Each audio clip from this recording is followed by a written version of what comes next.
bueno, siguiendo con este conocer a Dios, a mí me parece muy, muy importante y creo que está de más decirlo, pero quisiera conversar un poco más acerca de la Trinidad. ¿Por qué esta doctrina es tan importante y más para el nuevo creyente? Wow. Tú me dijiste que íbamos a tener una charla muy, muy fácil y ahora me estás preguntando sobre la Trinidad.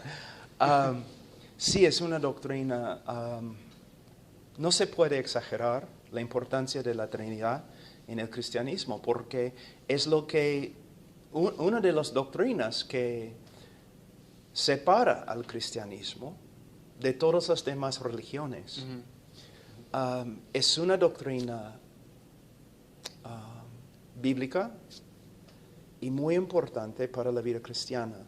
Es una doctrina muy práctica, pero en vez de hablar hoy día al nivel de los eruditos, sería mejor hablar al nivel de los nuevos creyentes para explicar algunas cosas acerca de la Trinidad. Ahora,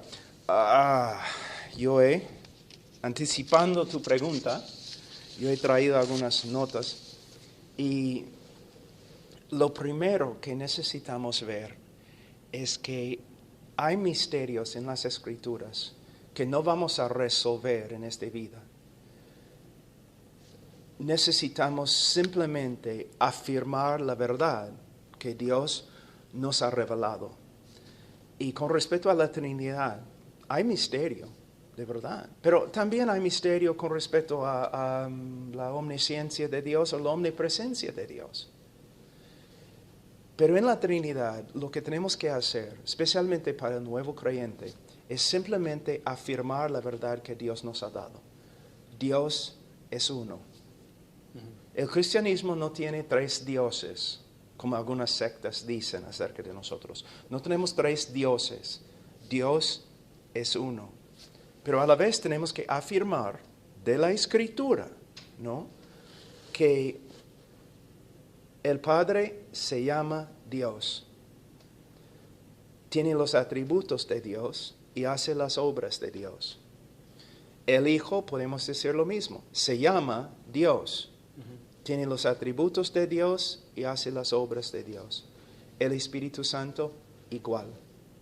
Entonces, una vez yo estaba hablando con un testigo y él dijo, si tú no me puedes explicar cómo Dios puede ser uno y Dios puede ser tres, no voy a creerlo. Y yo le dije, bueno, ¿puedes explicarme cómo funciona la electricidad? Y él me dijo, no. Entonces, ¿vas a quedarte en la oscuridad simplemente porque no puedes explicar cómo funciona? Tú sabes que es una realidad, pero como ser humano tú tienes limitaciones. Es lo mismo, yo afirmo lo que la Biblia afirma. Y Dios es uno y hay tres personas que son Dios.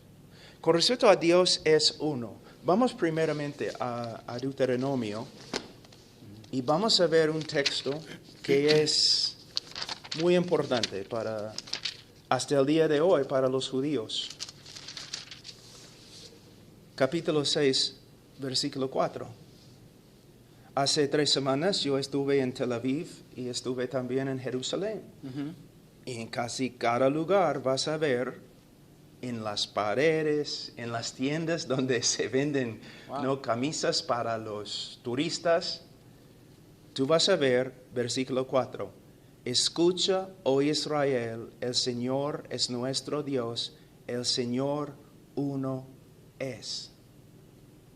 Now, cuando en el Antiguo Testamento, en hebreo, cuando escuchamos escuchar, especialmente como un mandamiento, escucha, significa más que simplemente oír, sino también obedecer. Que esta verdad debemos oír y debemos aplicar a nuestra vida. ¿Okay? Entonces, un texto muy importante llega a ser en hebreo es Shema, que significa oír, escucha. Entonces, Dios es uno y es el testimonio de toda la Escritura. Y no solamente el Antiguo Testamento, sino también el Nuevo Testamento testifica que Dios es uno. Los apóstoles no cambiaron nada con respecto a esta verdad fundamental de la religión de la Biblia. Dios es uno. Podemos ir a 1 Corintios. Por ejemplo, Pablo está obrando acá, predicando entre un grupo de personas, una cultura que tenía muchos dioses. Y en versículo 4, él dice, por tanto, en cuanto a comer de lo sacrificado a los ídolos, sabemos que un ídolo no es nada en el mundo y que no hay sino un solo Dios. A la vez, él dice, hay un solo Dios y un solo mediador entre Dios y los hombres, Jesucristo. El hombre Jesucristo. Ahora, entonces, el nuevo cristiano, el nuevo creyente necesita saber y afirmar que hay un solo Dios. Pero a la vez tenemos que afirmar que en el Nuevo Testamento y a veces en el Antiguo Testamento podemos ver textos que nos muestran que aunque Dios es uno, hay algo casi inexplicable, especialmente en el Antiguo Testamento, que está comenzando a revelarse. El Hijo de Dios, el Mesías, que a veces en los profetas, aún en la ley, podemos ver un hombre, pero a la vez este Mesías es mucho más que un hombre. Por eso muchos rabinos y muchos escribas y estudiantes antes de la venida de Cristo y aún después afirmaban que el Mesías iba a ser divino. También vemos el Espíritu Santo, no solamente en el Nuevo Testamento, sino también en el Antiguo Testamento. Y podemos ver que tiene atributos divinos. Está haciendo obras que solamente Dios hace. Por ejemplo, el verbo para crear en hebreo solamente se usa con respecto a Dios. Pero podemos ver en Génesis 1, Dios está creando en el principio, pero el Espíritu Santo está involucrado. Llegamos a Colosenses capítulo 1 y entendemos que por medio del Hijo todo fue creado. Entonces, la idea de que hay tres personas que son igualitas divinas, igualmente divinas, no es solamente una doctrina nuevo testamentaria, sino también se encuentra en la ley, la literatura de sabiduría y también en los profetas. Es muy importante. Ahora, vamos a ver, voy a cambiar página aquí, la hoja. Vamos a ver algunas cosas acerca de la Trinidad. Y para hacerlo, primeramente vamos a Mateo 28. Y vamos a ver algo que es, por lo menos, muy interesante.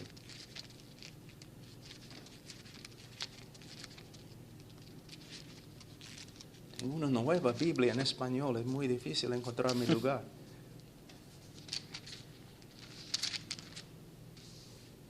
En la Gran Comisión, dice en versículo 18, y acercándose Jesús les habló diciendo, toda autoridad me ha sido dada en el cielo y en la tierra. Ahora, este texto es muy importante para los misioneros que están trabajando en el campo misionero, ¿no es cierto? Porque es muy difícil. Necesitamos saber que nuestro Señor tiene toda autoridad en la tierra. Pero no solamente en la tierra, en el cielo. Entonces, ¿de verdad Dios va a dar autoridad, una autoridad así, a un mero hombre? No lo creo. Aquí mismo, en este texto de la Gran Comisión, tenemos una declaración muy clara de que Jesús es más que un ángel, más que un hombre, más que un Dios pequeño. Es Dios de verdad. En el sentido más estricto de la palabra, Jesús es Dios. Pero aquí tenemos también algo acerca de la Trinidad. Dice en versículo 19, id pues y haced discípulos de todas las naciones, bautizándolos en el nombre del Padre y del Hijo y del Espíritu Santo. Quizás un nuevo creyente dice o pregunta, ¿qué tiene que ver con la Trinidad? Bueno, no solamente es el hecho que se mencionan acá el Padre, el Hijo y el Espíritu Santo, sino dice en el nombre del Padre, del Hijo y del Espíritu Santo. Debe decir lo siguiente, en los nombres del Padre, del Hijo y del Espíritu Santo. Pero dice en el nombre singular de 3 personas, plural. Entonces aquí podemos ver no solamente que Dios es uno, un solo nombre, pero a la vez 3 personas. Y el hecho que tenemos Padre, Hijo y Espíritu Santo juntos así, ¿cómo vamos a poner Jesús o el Espíritu Santo en el mismo nivel del Padre si no son iguales al Padre? ¿Me entiendes? Ujú. Entonces, en este texto, es un texto acerca de la Gran Comisión, podemos ver algo de la Trinidad. Y cuando un cristiano se bautiza, no solamente es una proclamación pública acerca de su identificación con el cristianismo, con Jesús, pero se bautiza en el nombre del Padre, del Hijo, del Espíritu Santo. Muy importante.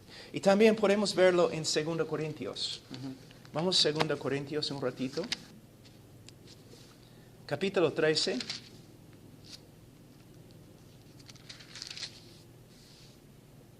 Versículo 14. ¿Qué estoy haciendo? Antes de leer el texto, estoy leyendo de textos que al principio una persona va a decir, ¿qué tiene que ver con la Trinidad? Son textos que tienen que ver con otra cosa. Lo que estoy mostrando es que aún en las referencias o en textos a través de todas las Escrituras podemos ver referencias a la Trinidad. Y son inexplicables. De una forma, los textos serían blasfemos. ¿Blasfemos? Sí. Si Jesús no es igual a Dios, si el Espíritu Santo no es igual al Padre y al Hijo. En versículo 14, la gracia del Señor Jesucristo, el amor de Dios y la comunión del Espíritu Santo sean con todos vosotros. El hecho que se mencionen juntos, el hecho que Jesús, y en griego es muy importante, el orden, el hecho que Jesús se menciona antes del Padre. ¿Cómo va a escribir esto Pablo si Jesús no fuera igual al Padre? ¿Y cómo va a poner las 3 personas juntas si el Padre, el Hijo y el Espíritu Santo no son iguales y no son Dios? ¿Me entiendes? Ahora, vamos a algunos textos que hablan directamente acerca de cada persona y el hecho que cada persona se llama Dios. 1 Corintios 8:6, podemos volver. 1 Corintios 8. Es bien interesante también los versículos que has estado mencionando, porque la idea no es mostrar la Trinidad, sino son indirectamente referencias a una Trinidad. Lo tenían por asumido ya, ¿no? Sí, por asumido, totalmente, ¿no? Y corre por toda la Escritura.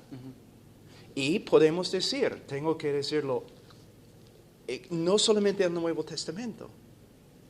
Si somos honestos, tenemos que reconocer en el Antiguo Testamento lo mismo, que el Mesías, ¿quién es?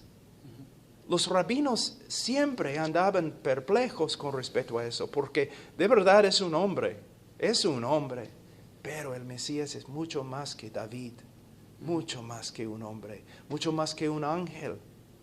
Y el Espíritu Santo no es un poder impersonal, no como electricidad, es una persona, tiene una voluntad, hace obras. Aún en el Antiguo Testamento, el Espíritu Santo puede ser ofendido.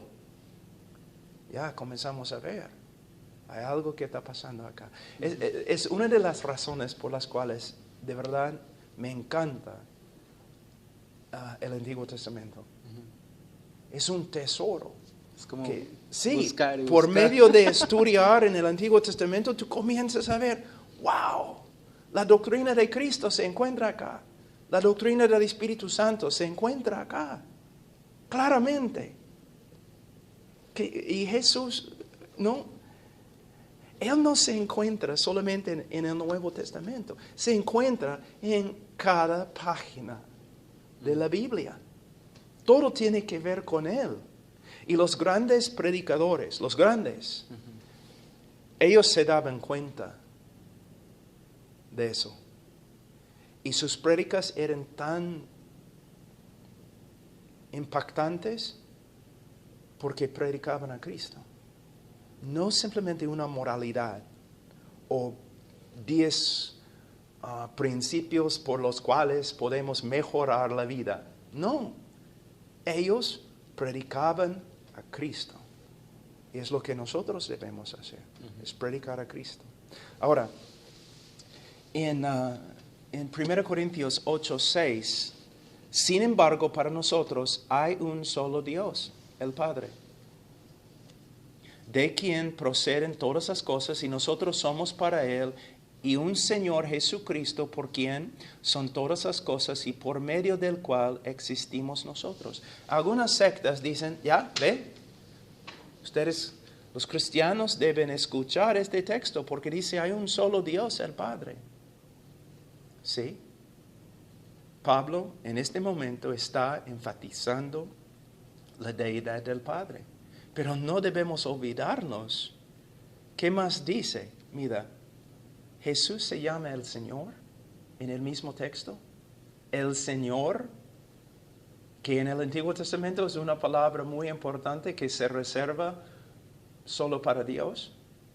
También existimos por medio de Él, pero la Biblia dice que Dios sustenta el mundo, que Dios creó el mundo. Entonces, no es una negación, solamente Él está poniendo énfasis en la persona del Padre. Ahora, vamos a Juan 1. Ya, hablando así no voy a poder entrar en el cielo, ¿no? No. Juan 1:1.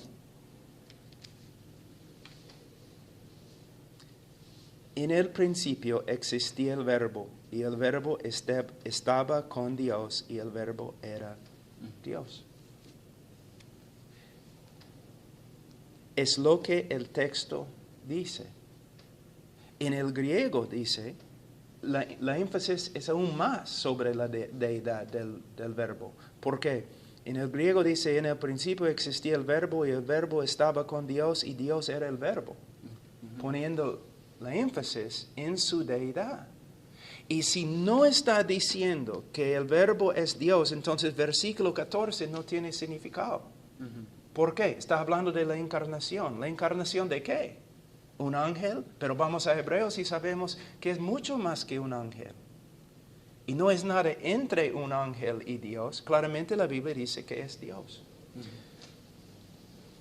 A veces los testigos de Jehová, o mejor dicho, los testigos sin Jehová, vienen a la puerta y un nuevo creyente contesta. Y comienzan a hablar de la deidad, o los testigos negando la deidad de Jesús.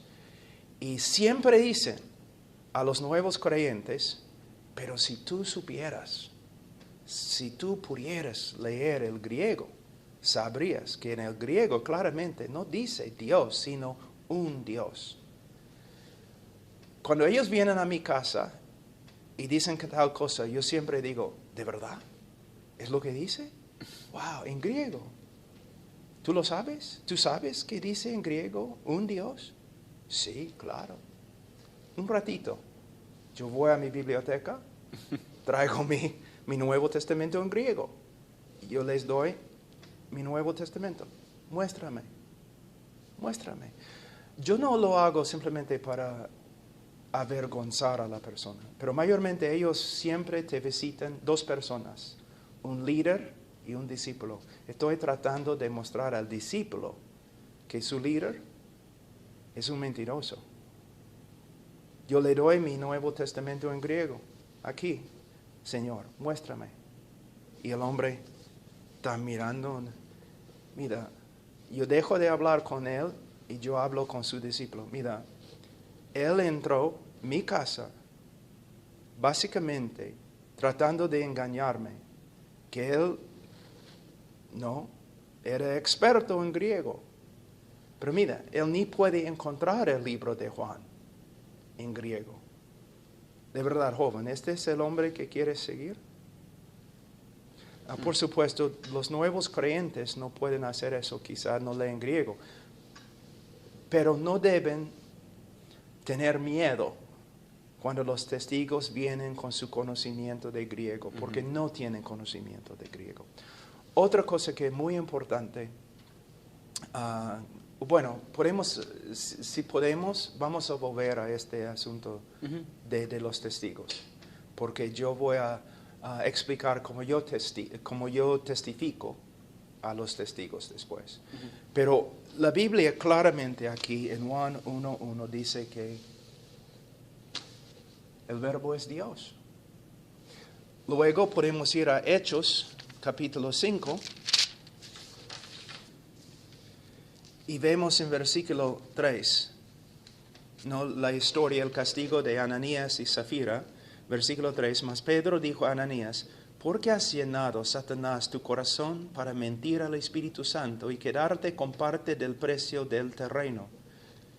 Versículo 4, mientras estaba sin venderse, no te pertenecía, y después de vendida, no estaba bajo tu poder. ¿Por qué concebiste este asunto en tu corazón? No has mentido a los hombres, sino a Dios. Versículo 3, él mintió al Espíritu Santo. Versículo 4, mintió a Dios. Este es un texto muy, muy pequeño, pero podemos llenar horas de video ahora hablando de todos los textos en el Antiguo Testamento y el Nuevo Testamento que hablan de la deidad del Espíritu Santo. De hecho, yo escuché una vez en una lectura un teólogo que dijo, si Jesús no es Dios, ¿cómo podemos explicar el Espíritu Santo? Entonces, ¿quién es Dios? ¿Hay dos personas? Porque no podemos negar que los atributos de Dios y también las obras de Dios también pertenecen al Espíritu Santo. Entonces, tenemos textos directos que hablan de tres personas verdaderas y tres personas distintas. El Padre, el Hijo, el Espíritu Santo, y son Dios. Bueno, gracias, hermano. Es tan importante y a la vez tan ignorado esta doctrina, ¿no? Sí. Que ignorada en los púlpitos, ¿no? Muchas veces, quisiera decir que da vergüenza a veces visitar una iglesia y el pastor, en vez de mostrar la doctrina o pegarse a las escrituras, damos ejemplos de lo que podría ser la Trinidad, ¿no? E inclusive caemos en la herejía conocida como el modalismo, ¿no? Sí, bastante. Algunos de los ejemplos. H2O. Ajá. ¿Ok? El agua. Sí, líquido, sólido, hielo y vapor. No es una buena ilustración, hermano, es moralismo, es una herejía, Modalismo. moralismo. También, ¿qué es este? Viene del pasto y es una sola planta, pero tiene 3 hojas. El trébol. Sí, ¿no? Tampoco es una buena ilustración. Lo que necesitamos ver es que a través de la historia, herejías con respecto a la Trinidad han venido de 2 totalmente diferentes fuentes.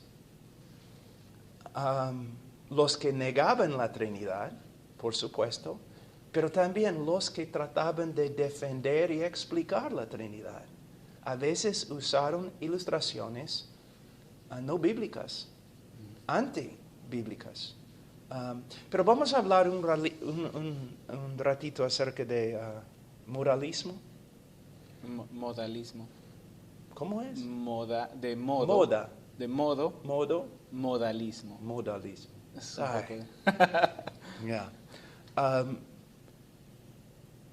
Esa herejía se encuentra bastante en nuestro Perú.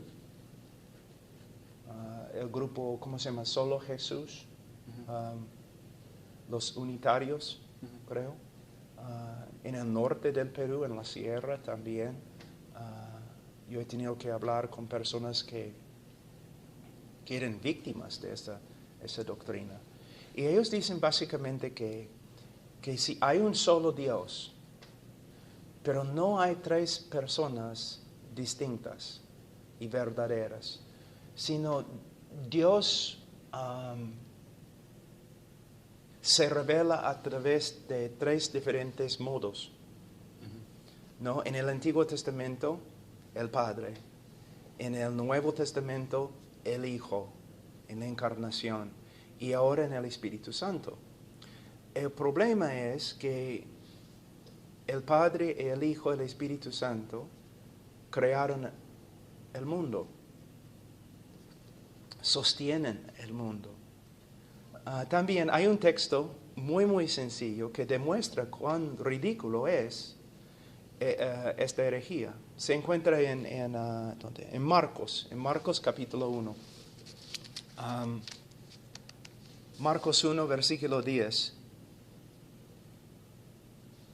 Está hablando del bautismo de Jesús.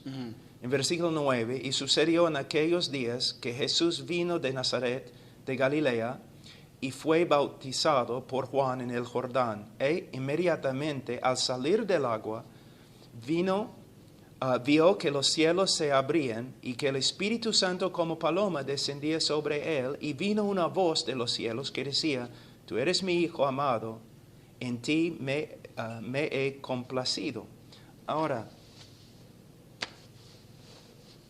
el Hijo es bautizado, el Espíritu desciende y el Padre habla del cielo.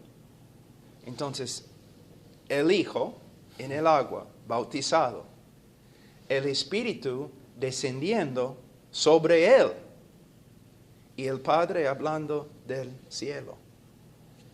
En esta ilustración tan sencilla ya podemos ver que la doctrina es una herejía, que no es, como ellos dicen, un solo Dios, una sola persona que se manifiesta en 3 diferentes modos, sino un solo Dios, 3 personas distintas y verdaderas, el Padre, el Hijo y el Espíritu Santo. Ahora, una persona me dice, pero explica la doctrina. Mira, la verdad no depende de mi capacidad de explicarla. La verdad es la verdad. Se sostiene a solas, sin yo. No me necesita, ¿no? Yo solamente, como un hombre limitado, yo solamente tengo que someterme a las Escrituras. Un testigo una vez estaba hablando conmigo y yo le dije, mira, la diferencia es, tú te sientes capaz de inventar nuevas doctrinas. yo me someto a solamente lo que se revela en las Escrituras. Yo no tengo opciones porque yo creo que la Biblia es la palabra de Dios. Y si la Biblia me dice que Dios es uno, yo tengo que afirmar, conforme a cómo se explica en las Escrituras, que Dios es uno. Ujú. Y si la Biblia me dice que el Hijo, el Padre, el Hijo, el Espíritu Santo, cada uno lleva el nombre de Dios, yo tengo que aceptarlo. Yo no tengo opciones. Y las sectas, ellos se sienten capaces de no solamente inventar doctrinas diferentes, sino cambiar las Escrituras, como los testigos lo han hecho en su traducción. ¿No? Otra cosa que quizás es muy, muy importante decir, que una manera de ver la Trinidad, una manera práctica, es que en Juan 1:18, vamos a Juan 1:18.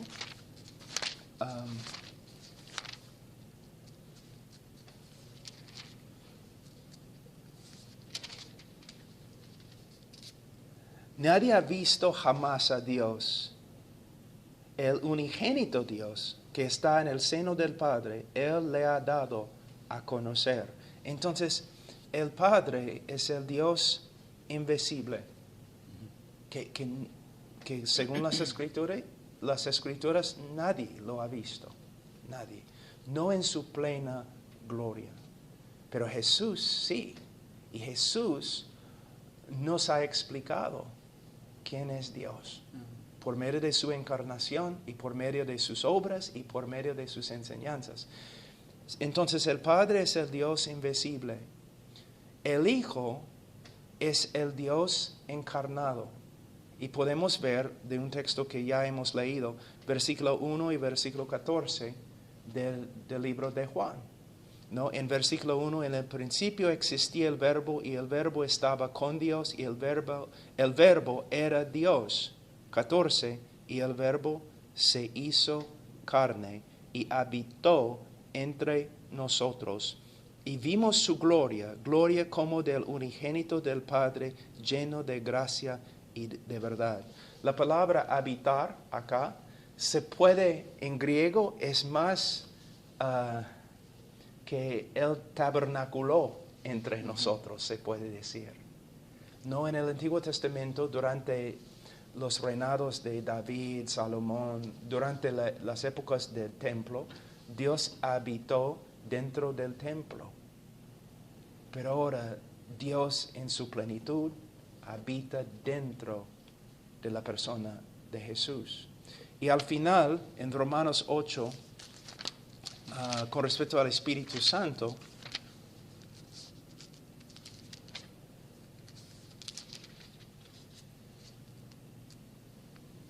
dice, sin embargo, vosotros no estáis en la carne, sino en el Espíritu, si en verdad el Espíritu de Dios habita en vosotros.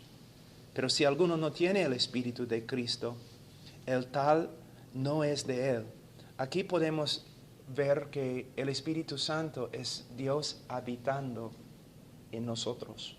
Entonces, el Padre en el cielo, que nadie lo ha visto en la plenitud de su gloria, el Hijo que nos ha revelado el Padre, al Padre, y también el Espíritu Santo que ahora habita, mora dentro del creyente. Y también en el texto que yo leí hay algo muy interesante.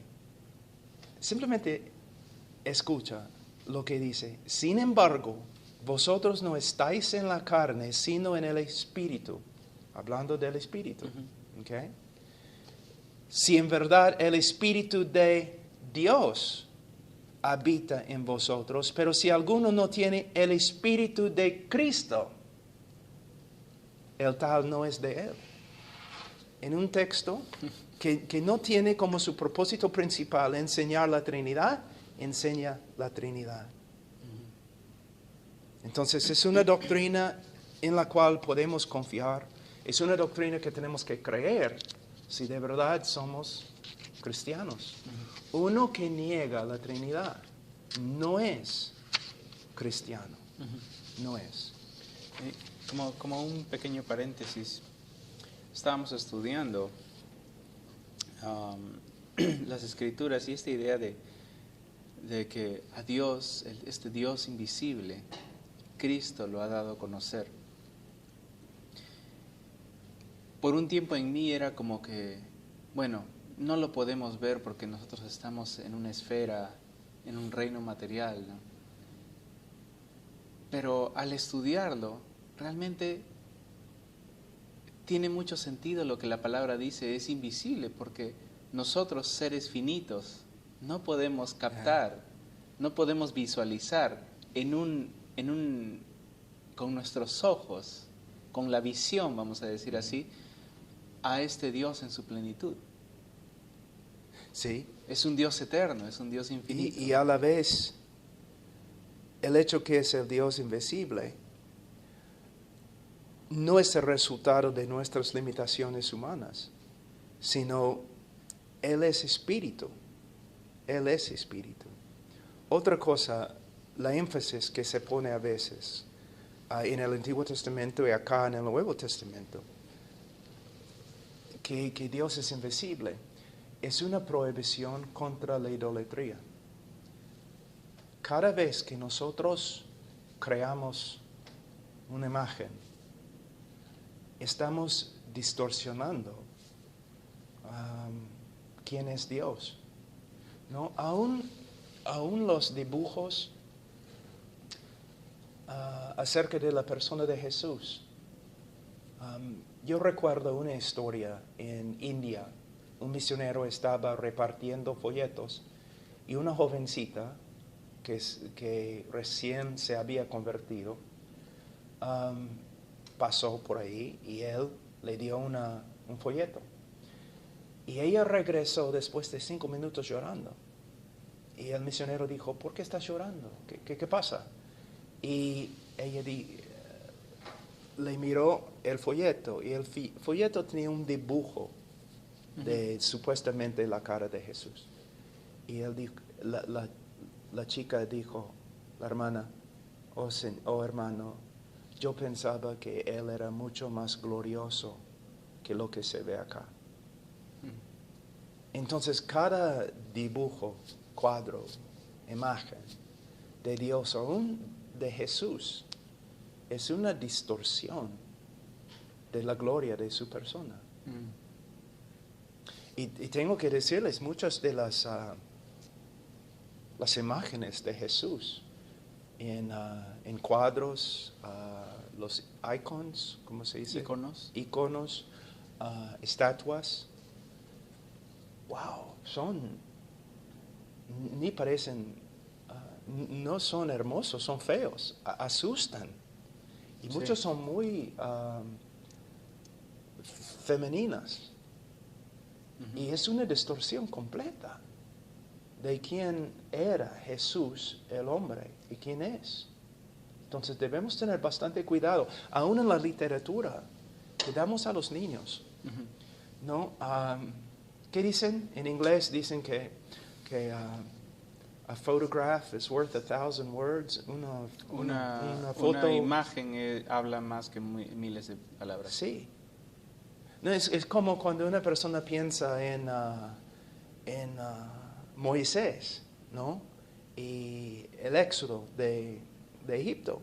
Muchas veces toda su idea del éxito proviene de la película por Cecil B. DeMille, ¿no? Con Charlton Heston, que con las escrituras o en las películas acerca de Jesús.